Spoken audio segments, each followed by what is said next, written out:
احمدہ ونصلی ونسلم علی رسولہ الکریم اما بعد۔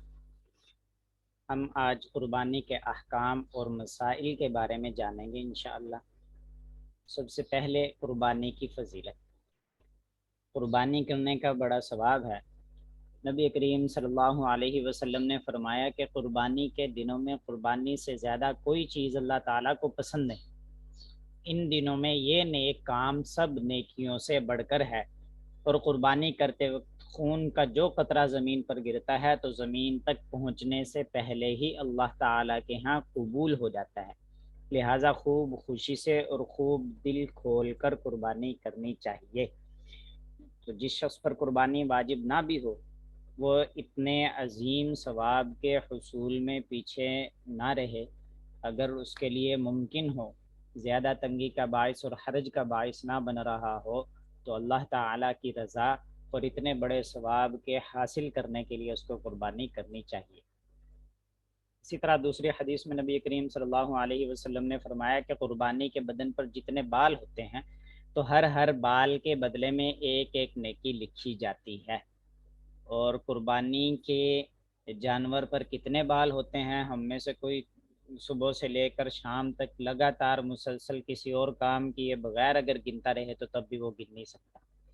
تو اتنا عظیم ثواب ہے اس کا۔ اسی طرح بھیڑ کے بدن کے بارے میں کے بالوں کے بارے میں صحابہ نے پوچھا تھا کہ نبی کریم صلی اللہ علیہ وسلم سے کہ اے اللہ کے رسول، کہ بھیڑ کے جو بال ہوتے ہیں کیا اتنا بالوں کی بقدر بھی ہمیں ثواب ملے گا؟ تو نبی کریم صلی اللہ علیہ وسلم فرمایا تھا کہ ہاں، ان کے بدلے میں بھی ثواب ملے گا اتنا ہی زیادہ۔ تو دینداری کی بات یہ ہے کہ اگر ہم پر قربانی واجب نہ بھی ہو تو تب بھی اتنے زیادہ ثواب حاصل کرنے کے لیے قربانی کر لینی چاہیے۔ پھر اس کے برکات اور فوائد وہ لوگ بھی انشاءاللہ تعالیٰ دیکھیں گے جو ہمت کر کے قربانی کسی نہ کسی طرح کر لیتے ہیں۔ دوسرا مسئلہ، قربانی کی نیت اور دعا۔ قربانی کرتے وقت زبان سے نیت کرنا اور دعا پڑھنا یہ ضروری نہیں ہے۔ اگر دل میں یہ دھیان کر لیا کہ میں قربانی کرتا ہوں اور زبان سے کچھ نہیں پڑھا، صرف بسم اللہ اللہ اکبر کہہ کر ذبح کر دیا جانور، تو بھی قربانی درست ہوگی۔ لیکن اگر دعا یاد ہو تو دعا کا پڑھ لینا بہتر ہے۔ وہ دعا کیا ہے؟ تو یہ ہے انی وجہت وجہی للذی فطر السماوات والارض حنیفا وما انا من المشرکین قل ان صلاتی ونسکی ومحیای ومماتی للہ رب العالمین لا شریک لہ وبذلک امرت وانا افضل المسلمین اللہم منک ولک۔ پہلی جو دو لائنیں لکھی ہیں وہ تو قرآن مجید کی آیات ہیں، اور آخر یہ اکثر حفاظ کو یاد ہی ہوں گی۔ آخری جو تین لفظ ہیں اس کے بعد اللہم منکا ولکا، ان کا مطلب یہ ہے کہ اے اللہ، یہ قربانی آپ ہی کی طرف سے ہے۔ آپ ہی کی طرف سے مطلب یہ ہے کہ اللہ تعالیٰ نے ہمیں اس کی توفیق دی، اللہ تعالیٰ نے ہمیں وہ رقم مہیا کی، وہ ہمت اور طاقت دی، تو اصل میں تو اللہ تعالیٰ ہی کی طرف سے قربانی ہوئی۔ اور ولکا کا مطلب یہ ہے کہ اللہ، یہ آپ ہی کی رضا کے لیے میں نے قربانی کی ہے، آپ ہی کی خوشی کی خاطر قربانی کی ہے، آپ ہی سے ثواب حاصل کرنے کے لیے قربانی کی ہے۔ تو یہ دعا پڑھے اور پھر بسم اللہ اللہ اکبر کہہ کر ذبح کر دے، اور ذبح کرنے کے بعد بھی یہ دعا ہے، اگر کوئی یہ پڑھ لے تو بہت اچھی بات ہے۔ دعا یہ ہے اللہم تقبلہ منی کما تقبلت من حبیبک محمد وخلیلک ابراہیم علیہم الصلاۃ والسلام، کہ اللہ آپ اس قربانی کو میری طرف سے قبول کر لیجئے، جیسا کہ آپ نے اپنے محبوب محمد صلی اللہ علیہ وسلم کی جانب سے قربانی کو قبول کیا، اور اپنے دوست ابراہیم علیہ الصلاۃ والسلام کی جانب سے قربانی کو قبول کیا۔ تو یہ قربانی کی فضیلت اور قربانی کی نیت اور دعا کے بارے میں احکام ہو گئے۔ قربانی کس پر واجب ہے؟ قربانی ہر اس شخص پر واجب ہے جس پر صدقہ فطر واجب ہے۔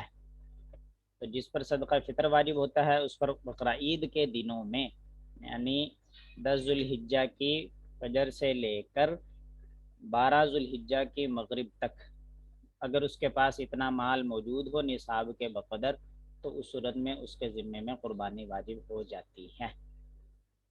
لیکن اگر کسی کے پاس اتنا مال نہ بھی ہو جس سے صدقہ فطر واجب ہوتا ہے تو اس پر قربانی تو واجب نہیں ہوتی، لیکن اگر پھر بھی کر دے تو یہ اس کے لیے بہت زیادہ ثواب کا باعث ہوگا اور بہت زیادہ برکات اور فوائد کو خود دیکھا گیا انشاءاللہ تعالی۔ اور آج کل جون 2022 میں جو 52.5 تولے چاندی کا نصاب ہے تو وہ تقریباً 90,000 روپے بن رہا ہے۔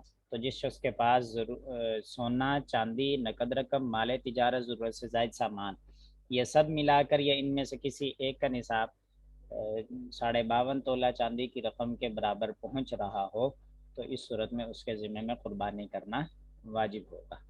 سونے کے بارے میں یہ مسئلہ ذہن میں رکھ لیں کہ اگر کسی کے پاس صرف سونا ہو، صرف سونا، اس کے پاس اور کچھ بھی نہ ہو تو پھر اس کچھ 5-10 روپے بھی نہ ہو تو اس صورت میں اس کا نصاب سونے والا یعنی 7.5 تولے ہی لگایا جائے گا۔ تو اگر کسی شخص کے پاس 7.5 تولے سونے سے کم ہے اور اس کے پاس 5-10 روپے بھی موجود نہیں ہے یا چاندی موجود نہیں ہے تو پھر اس صورت میں اس کا نصاب سونے والا ہی رہے گا کہ 7.5 تولے سونا اگر اس کے پاس موجود نہیں تو اس کے ذمہ قربانی کرنا واجب نہیں۔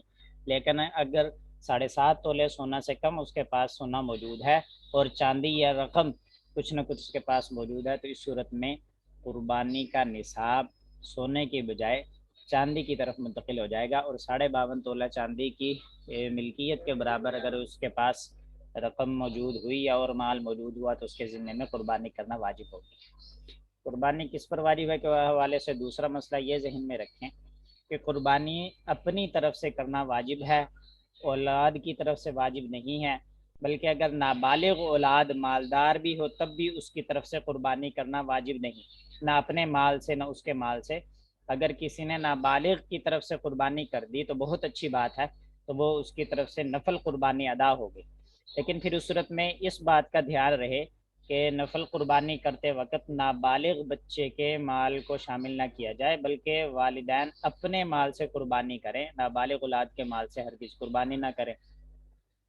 اسی طرح تیسرا مسئلہ، مسافر پر قربانی واجب نہیں۔ جو شخص ان 3 دنوں کے اندر شرعی مسافر بن رہا ہے، کہیں پر مقیم نہیں ہے، تو پھر اس صورت میں اس پر بھی قربانی واجب نہیں ہوگی۔ لیکن اگر وہ مسافر تو ہے، شرعی مسافر، لیکن ان دنوں میں کہیں پر ٹھہرا ہوا ہے تو بہتر یہ ہے کہ جب وہ قربانی کر سکتا ہے تو پھر وہ اپنی قربانی کر لے۔ چوتھا مسئلہ ہے کہ کوئی شخص 10ویں، 11ویں اور 12ویں تاریخ کو سفر میں تھا، پھر 12ویں تاریخ یعنی 12ویں ذوالحجہ کو سورج غروب ہونے سے پہلے پہلے گھر پہنچ گیا، یا اس نے مسافر تو تھا، 15 دن سے کم ٹھہرنا تھا کہیں، لیکن اس نے پھر 15 دن ٹھہرنے کی نیت کر لی، تو اب ان دونوں صورتوں میں قربانی کرنا واجب ہو گیا۔ اسی طرح اگر پہلے اتنا مال نہیں تھا جس سے قربانی واجب ہوتی ہے، پھر 12ویں تاریخ کو سورج غروب ہونے سے پہلے کہیں سے مال مل گیا تو اس صورت میں بھی قربانی کرنا واجب ہو جائے گا۔ تو قربانی کا وقت اور اس سے آگے کی تفصیل ہم انشاءاللہ تعالی اگلے سبق میں پڑھیں گے۔ وما علینا الا البلاغ المبین۔